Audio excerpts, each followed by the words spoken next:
Family, what's good with you? It's your boy Mickey Bay J, and we are back with another banger. And today we got an Alex Bale theory once again. This one is another childhood favorite, a classic, something that I would not have thought of prior to clicking this video. When I clicked this video, I'm like, how could you even make a theory about this show?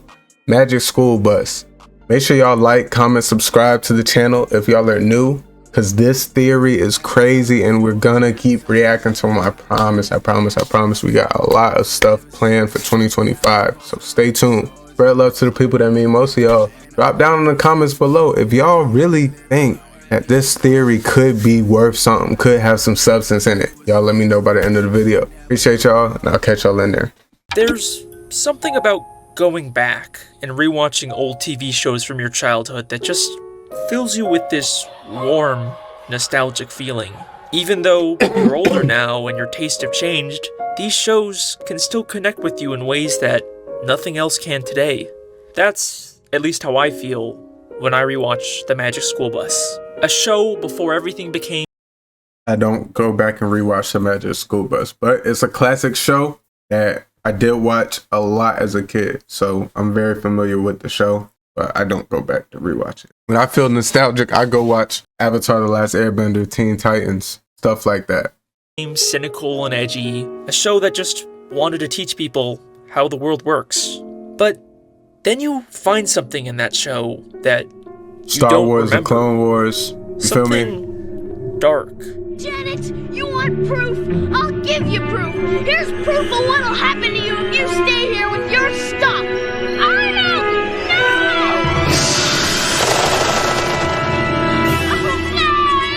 Huh. That's weird. I don't remember Arnold dying in the show. And the more I rewatched, the more I realized how much I missed as a kid. And I knew I had to make my next theory about this. All right, what do you Inside the mean? Magic School Bus is a culture of fear and lies, all to hide a massive secret. Trust me, this theory is just as dark or complex as any of my SpongeBob theories. Okay. This is the Magic School Bus Doppelgänger Theory. All right, let's see what he's talking about. Alex Bale.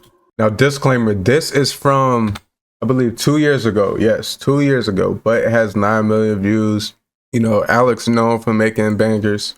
I never seen it before. Let's watch it together, you feel me? All right.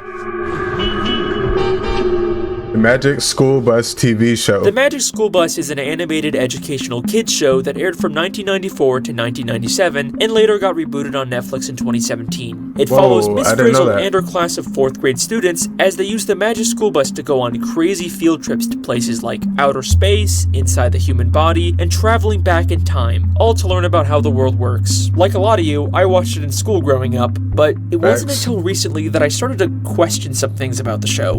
Like, do the parents know that their kids are regularly going on these dangerous, life-threatening expeditions? And how is Arnold still alive after taking off his helmet in space?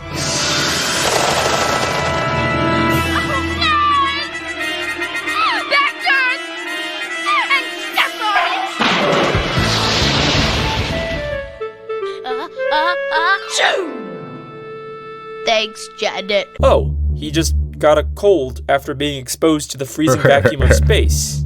That's it. Something seems wrong here. But wait, before we even begin to question the logic of the show, we have to ask if there's even anything here worth theorizing about. I get this comment all the time. It's just He made a 30-minute video. There has to be something to theorize about, right? a kid show. And you're right. When it comes to most kid shows, there's usually no internal logic to how Peppa or why Pig, things happen. And Mickey it would Mouse be Clubhouse, pointless to try and make a theory Paw about Patrol. it. Except, here's the thing that sets the Magic I School got a Bus apart from 4-year-old. most I kid know shows. about it. The show itself is constantly pointing out and questioning its own logic. It does this at the end of every episode during something called the producer segment. At the end of every episode, a character known as the producer for the Magic School Bus TV show shows up and answers questions from the fans.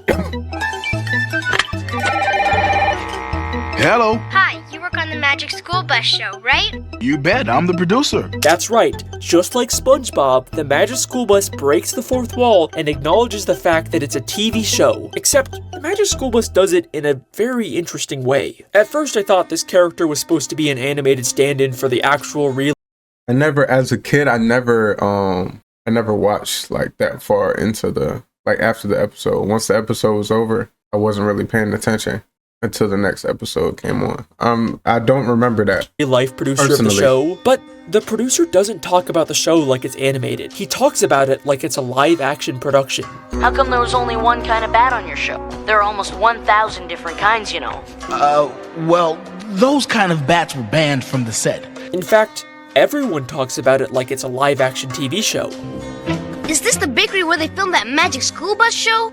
Yes. What we are seeing here is not the actual producer of the PBS animated Magic School Bus show. We are seeing a fictional producer character for an in-universe live-action TV show inside of the real-life animated Magic School Bus show. It's confusing, Yeah, I know. that is Think of it like a confusing, but I get it. mockumentary where the filmmakers are just as much a part of the story as the characters. So, just like my SpongeBob television theory, everything we see in the show is being filmed by in-universe cameras, and everything that happens is just scripted for the purposes of creating an educational live-action TV show. Since when can a bus shrink and sprout legs like a bullfrog? Since the scriptwriter wrote it in for the purposes of this episode. You didn't believe the part where the kids got so close to the volcano. It's television. We all know real kids don't go inside volcanoes. And another I thing, never if an watched astronaut this ever part of the does make show. it to Pluto, she'd better not take her helmet off. You think they'd end up with more than a cold, huh? She'd end up a block of ice, or worse. None of the characters actually go to space or travel through time. There's no real danger or magic involved. In the canon of the show, everything we see is fake. And this Right. isn't even a Truman Show situation where the main characters are unaware they're being filmed. The kids actually sometimes show up or call in on the producer segment and talk as if they know about the show. Watching that show, you'd think that nighttime lasted about 5 seconds. Oh, well, we were a little short on time. So, that pretty much answers every possible question I could have about this show, right? Like, anything weird or dark I find can just be explained away by it being scripted by the showrunners. And I almost gave up on making this theory because of that. Until I realized that's exactly what the Magic School Bus wants us to think. What do you mean by that? What do you mean by that? Seatbelts, everyone! The cover up. In Season 2, Episode 3, The Busasaurus, the class travels back in time on the Magic School Bus to visit the dinosaurs. During the episode, they keep track of which dinosaurs only ate plants with this chart. But when they go back to the present, we don't see the class take the chart with them. Just like the end of every episode, they have a producer segment, this time with a guest star from the show, and they clarify none of the magic they showed was real. So no one's ever traveled back in time and seen real dinosaurs. Absolutely not. Time travel is impossible. But it's what happens at the very end of this segment that changes everything. Oh, but of course it's not.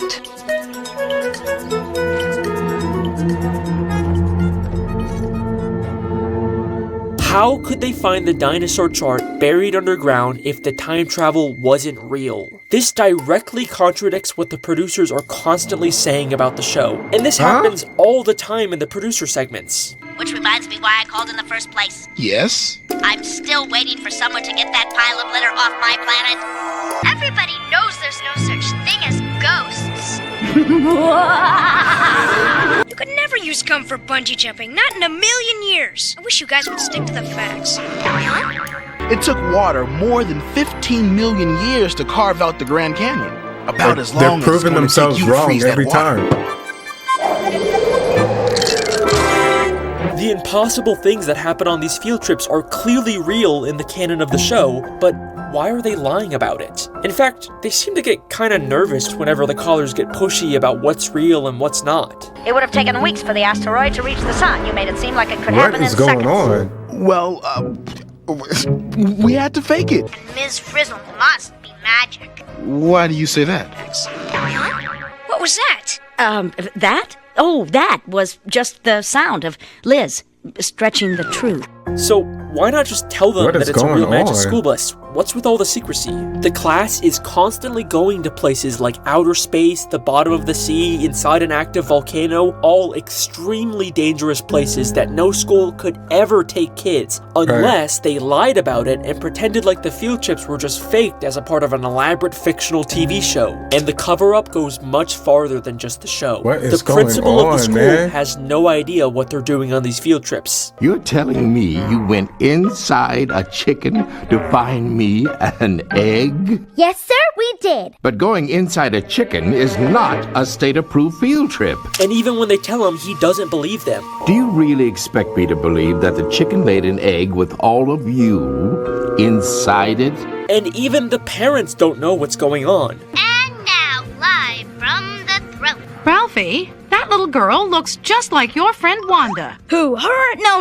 Wanda's much, shorter. Ralphie, I know that guilty look. What's going on? I'm so confused, bruh. Nothing, Mom. Really.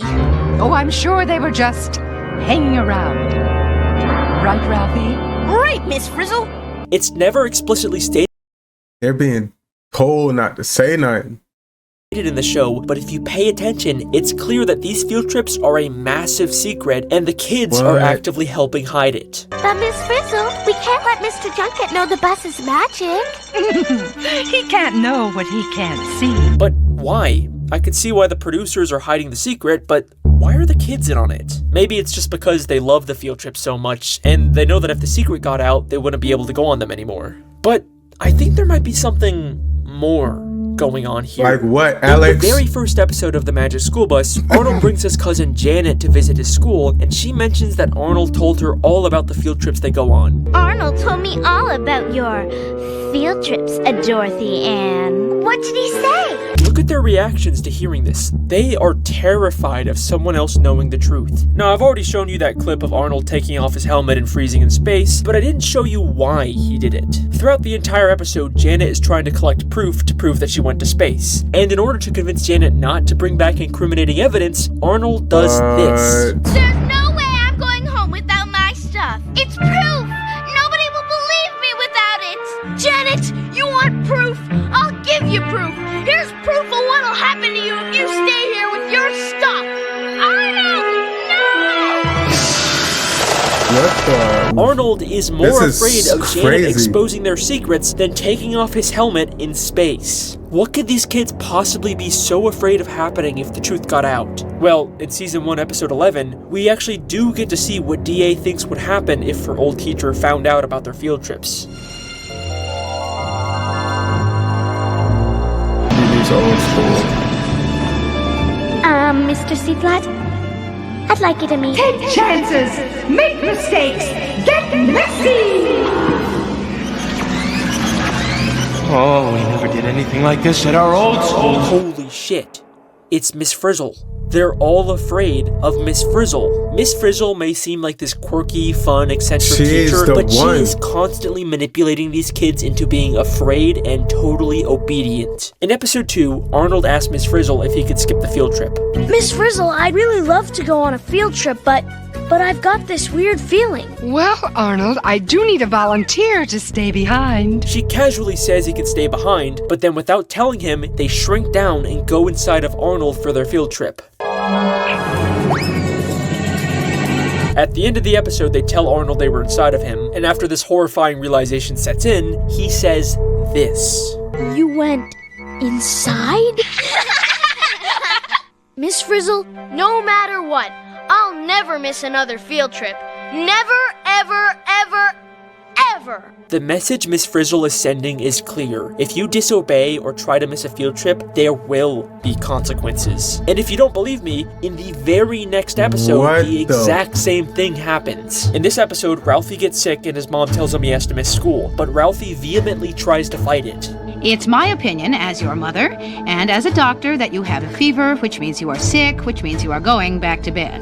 But Mom! Seems kinda weird, right? Usually kids love to miss school, especially a slacker, goofball character like Ralphie. But no, he knows there will be consequences if he misses a field trip. And as expected, the class goes to his house, shrinks down, and goes inside of him. It's like an unspoken rule of the class. If you miss a field trip, you will become the field trip. There is a culture of fear and lies in the classroom, and Miss Frizzle is at the heart of all of it. No matter what, you must keep her secrets and continue going on these dangerous field trips, even if there's risk of getting hurt or worse. Which brings me back to my original question.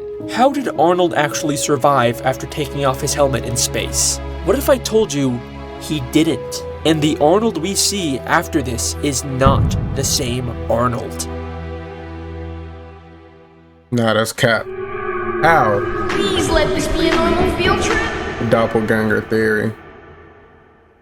So, the magic is school bus crazy. is supposed to be this infinitely powerful magical contraption, right? It can go anywhere, travel through time, and change itself or anyone else into just about anything. So, who's to say that the kids who get injured or killed don't just magically get brought back to life by the bus off screen? But after Arnold comes back from being frozen in space, he acts different. In the very next episode after he gets frozen, they keep calling attention to the fact that Arnold is acting weird for some reason. You feel alright, Arnold? It's sort of explained away in the episode, but it's weird how they keep bringing it up. Miss Frizzle, I'd really love to go on a field trip, but I've got this weird feeling. And before he was frozen, we heard him say this. I wonder where we're going today. Inside a rotten log. Been there. To the bottom of the ocean. Done that. He mentions how they've already been to the bottom of the ocean and inside of a rotten log. But they visit both of these places in future episodes, and Arnold never mentions the fact that they've already been there. In fact, no one does. It's like they don't even remember these past field trips. And this show does have continuity and a precedent for mentioning old field trips. This looks familiar, kinda like when we were in your bloodstream, Ralphie. Remember? There's something really strange going on with these kids, but for the longest time, I couldn't figure out what it was. And then I discovered something. Something so impossible and confusing that when I saw it, it honestly gave me chills. In episode 2, the magic school bus shrinks down and goes inside of Arnold to learn about the digestive system. But there's something inside of Arnold that made me question everything about this show. Something that I guarantee you wouldn't normally notice. Are you ready? Let me play the clip for you. What is it? Esophagus. It's where your food goes after you swallow. Miss Frizzle, what are you doing? Did you see it? Let's slow it down a bit.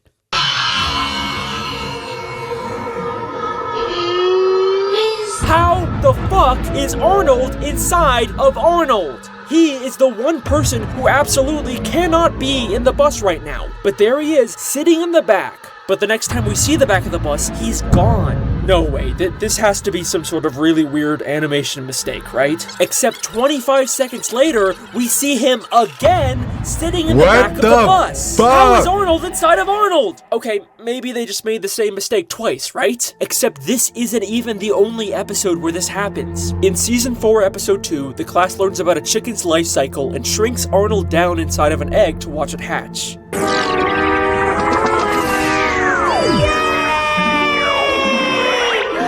While they're waiting for it to hatch, the rest of the class goes to talk to the principal in his office, without Arnold. Except for a single shot, we can see Arnold in the office, even though he's supposed to be inside of the egg. And just like last time, he immediately disappears as soon as we cut back to where he was standing. Who is this second Arnold who keeps appearing in places he shouldn't be? And that's when it all made sense. The magic school bus doesn't bring dead kids back to life. They replace them with identical clones. Or, how I like to call them, doppelgangers.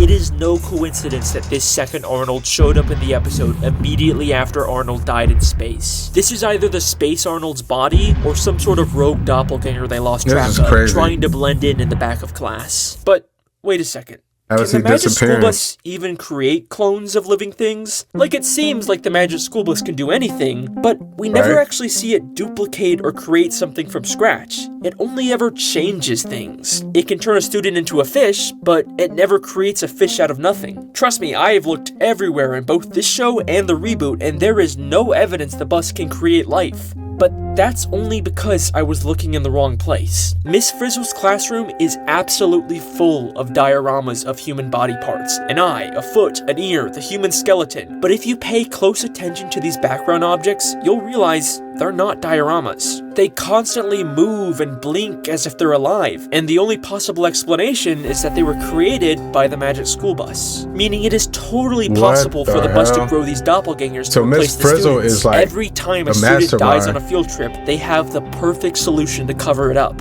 But how often could they possibly need to do this? Yeah, the kids regularly put themselves in danger, but the closest we get to an on-screen death was Arnold taking off his helmet, and that's only one episode. Well, remember, the show itself is an unreliable narrator. They're obviously gonna cut out or recontextualize anything that could expose them. But I think they let an important clue slip in the very first episode. Remember, when Arnold came back from being frozen in space, he was sick, which seemed to carry over with how weird he was acting in the next episode. Maybe when a doppelganger is created, they come out very weak from the cloning process and have the symptoms of a sickness. Is it possible every time a character gets sick in the show, they've actually been recently replaced with a doppelganger? How else does the producer know details about Ralphie's specific sickness? What were those kids doing visiting Ralphie when he was so sick and tired? Oh, well, don't worry, he wasn't infectious. And Ralphie not being infectious would make sense if it's not actually a sickness, but the symptoms of being a newly grown doppelganger. And the same episode Ralphie gets sick, the skeleton in the classroom has a completely different outfit from previous episodes, with a different tie and no sunglasses. Maybe the classroom skeleton is where they store the body of the last dead student. It even has very similar shoes to Ralphie's. But this goes far beyond just the occasional student getting replaced. I have found evidence of past field trips that went so horribly wrong that no student came back from them alive. In episode 4, they shrink down and take a field trip into the ocean. Eventually, they get fished out by a fishing woman who says this.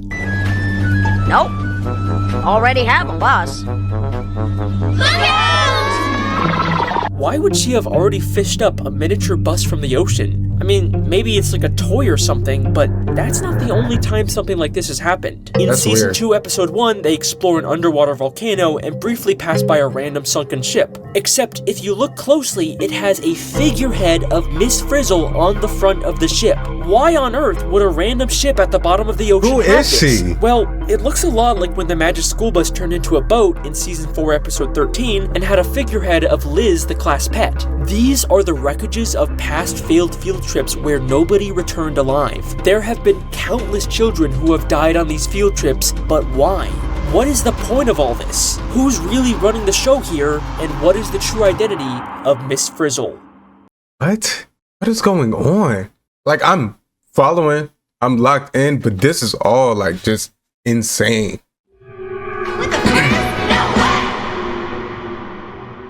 Who is really running the show? The Magic School Bus TV show is run by the producers we see at the end of every episode. You bet, I'm the producer.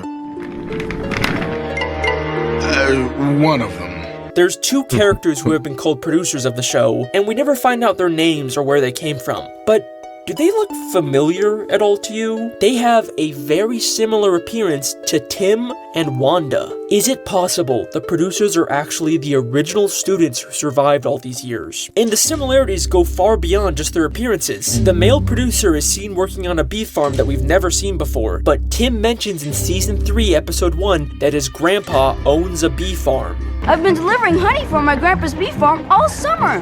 Maybe the producer is working on his grandfather's farm. And just like how the producer works on storyboards, we see Tim working on his comic books. The female producer has a big plush frog in her office, and we know Wanda used to have a pet frog that she loved. You know, Miss Frizzle, I was really glad when you said I could bring my best friend Bella the bullfrog to school. In fact, in Season 1, Episode 5, Wanda has to let her pet frog go to live a happier life in the wild, and we see the producer rewatch this scene and cry. Bye, Bella. I know you're going to have a good life here, but I am going to miss you. Bella! Bella! I think it is very likely that the producers are the original Tim and Wanda. But what about the rest of the original students? Maybe Tim and Wanda are the only survivors, but I did find this guy working at a carnival in Season 2. But have Tim and Wanda had an episode where they were sick? Episode 10 that looks a lot like Ralphie. And I could also totally see Ralphie growing up to work at a carnival. But then what about Miss Frizzle? Even though we see the producers running things at the end of the episode, it seems like Miss Frizzle is also in charge of the show. You really expect us to believe that Mikey had the power to actually knock the bell clear off the hammer slammer? Just between us, we had a story conference about that, and it was Miss Frizzle's idea. But we know nothing about Miss Frizzle's past. Well, she and had obviously she doesn't resemble mugshot. any of the kids like the producers do. I mean, the closest comparison we have is Arnold with their similar hair color, but obviously Arnold is male and Miss Frizzle is female, right? And that's what I thought too. Don't do that. Until I discovered Don't do pickle that. theory. Pickle theory is not a theory I created, it's something I discovered while researching for this video. It stems from this weird moment in Season 2, Episode 7 with Miss Frizzle. Whoa! There's a ton of pickles in here! You caught me, Ralphie. Oh, I have a private and powerful passion for pickles. Even if I told you the context of this episode, this moment wouldn't really make sense. Miss Frizzle just has a secret closet full of pickles and a private and powerful passion for them for some unexplained reason. But this is where pickle theory comes in. To understand pickle theory, you need to understand that there's a common medication used in hormone therapy for trans women that has the side effect of making you crave sodium. And pickles are very salty, so they've become a common snack in the female transgender community. And pickle theory states that this weird moment with Miss Frizzle admitting to a private craving for pickles is a hint about her actually being a transgender woman. And I think it's a cool theory, but probably not enough evidence to win me over. But the show came out so long ago, and I feel like I don't know, I can't really speak. I don't know if trans was big back when this show was up and running. And even if it is true, there's definitely not enough evidence to say Miss Frizzle I just feel is like the now original it's Arnold. just I mean, she doesn't even wear glasses like him. common. But then I watched Season 4, Episode 10, where we actually get to see inside of Miss Frizzle's house for the very first time. And I found a picture on her wall that is going to blow your mind.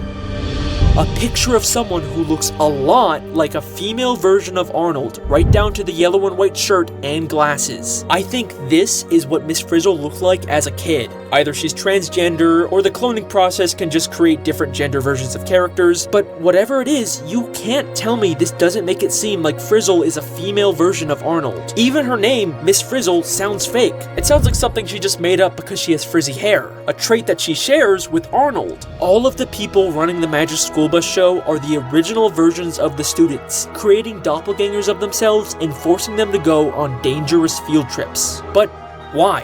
What is this all for? To make the Magic School Bus TV show and educate the kids of the world. And god damn it, it worked. Is this the Magic School Bus? Magic School Bus? God damn it worked. I mean, Magic School Bus? Magic School Bus? Magic School Bus? Magic School Bus? I wonder what the Magic School Bus? Oh, the Magic School Bus! In this universe, everyone knows about the Magic School Bus. It is a massive success. If you want to educate the world, then in the words of Miss Frizzle, you have to take chances, make mistakes, and get messy. Get very, very messy. That's crazy. And that's the Magic School Bus Doppelgänger Theory. Okay, bye. Hey, shout out to Alex Bale for this is a theory he made. He dropped 2 years ago. It was a good theory. I liked it better than the Blues Clues theory. I'm sitting here looking at the Blues Clues theory. That was a great video. Shout out to Alex Bale again for another childhood conspiracy theory. Make sure y'all like, comment, subscribe to the channel if y'all are new. I appreciate each and every one of y'all. Make sure y'all tap into more content coming out all year. I promise y'all, we foot on gas. Love y'all, and I'll catch y'all on the next one. It's your boy Milky Way J, and I'm gone.